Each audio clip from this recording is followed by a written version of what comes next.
July.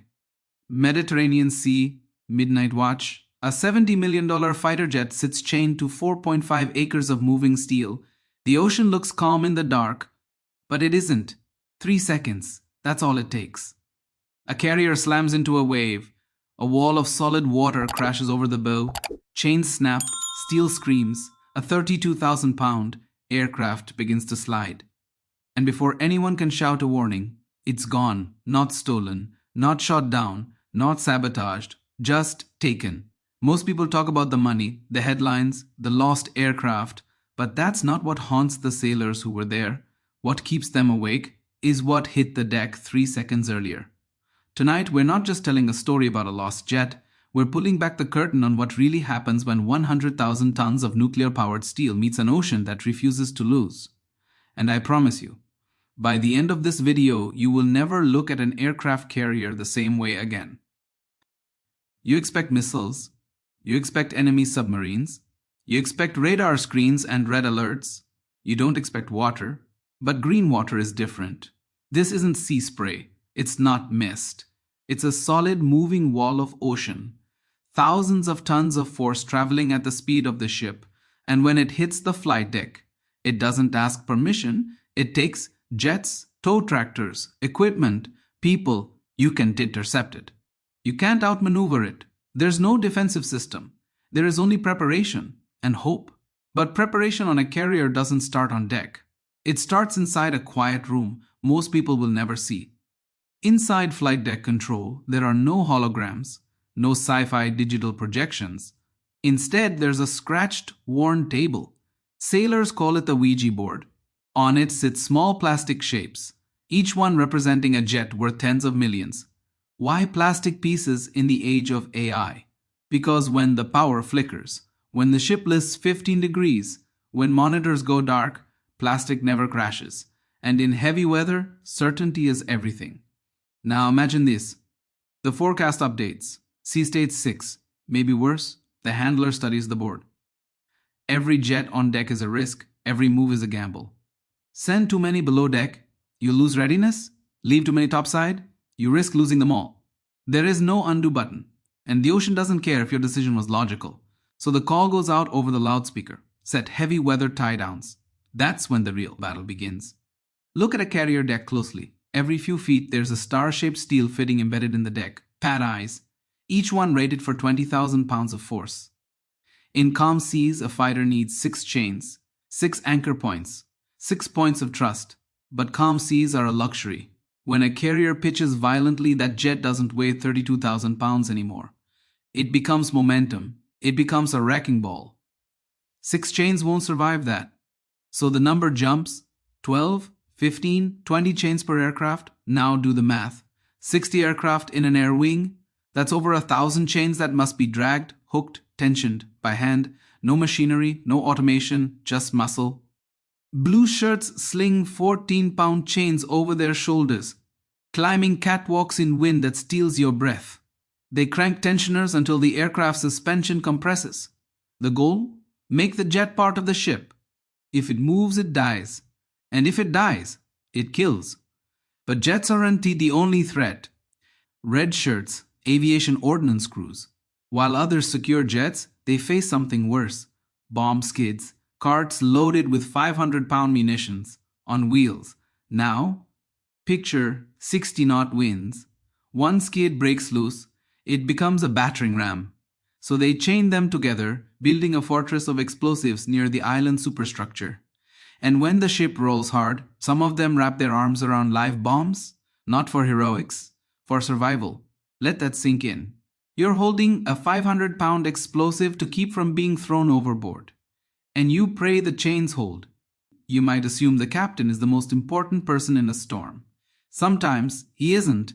Often it's a 20-year-old helmsman, 2 years out of boot camp, standing at a brass wheel, controlling 100,000 tons of steel. Here's what heavy seas do. The bow climbs, the stern drops, the propellers briefly leave the water.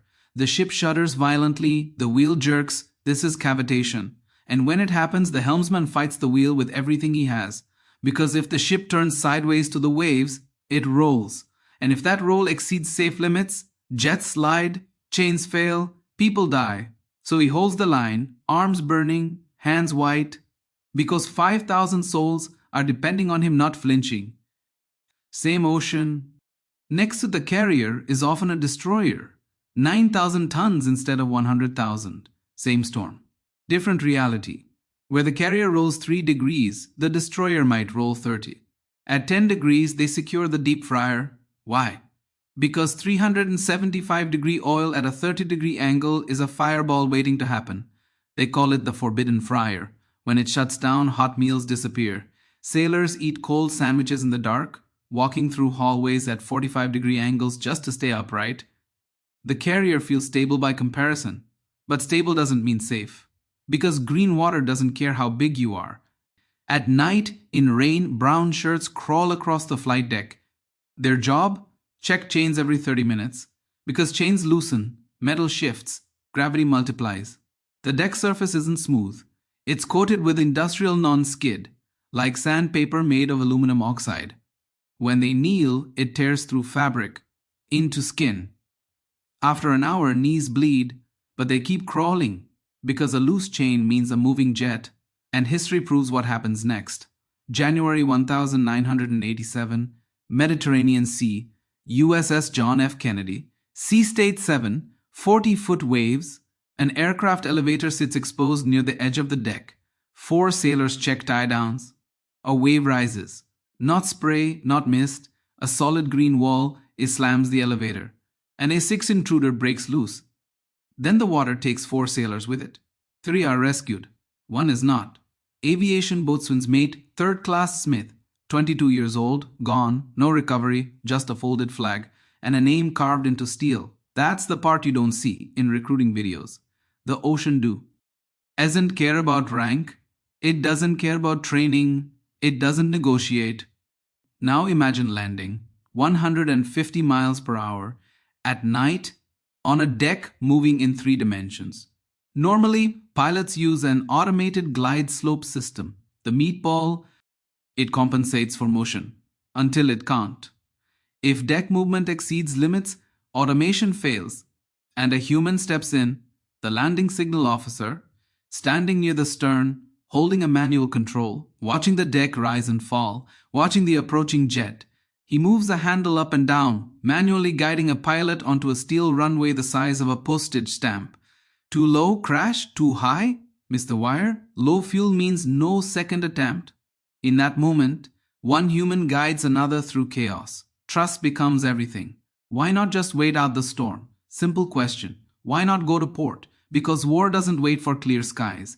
If carriers only operated in calm weather, adversaries would watch forecasts. They'd strike during storms. So carriers stay through typhoons, through cyclones, because presence is deterrence, and deterrence saves wars from ever starting. But that presence costs something. Sleep, skin, strength, and sometimes lives. The calculated gamble. The next time you see footage of a carrier cutting through rough seas, don't just see a ship. See the handler staring at plastic pieces. See the blue shirts hauling chains. See the red shirts hugging bomb skids. See the brown shirts bleeding on non-skid. See the 20-year-old fighting the wheel. See AB3 Smith and understand, this isn't chaos, it's a calculated gamble. 20 pad eyes, 20 chains per jet, 20-year-old helmsman, and one uncontrollable variable, the ocean. If this gave you a new respect for the people who face that gamble every deployment, type proud in the comments, because behind every steel giant are human hands holding it together. We'll say, EU on the next deployment,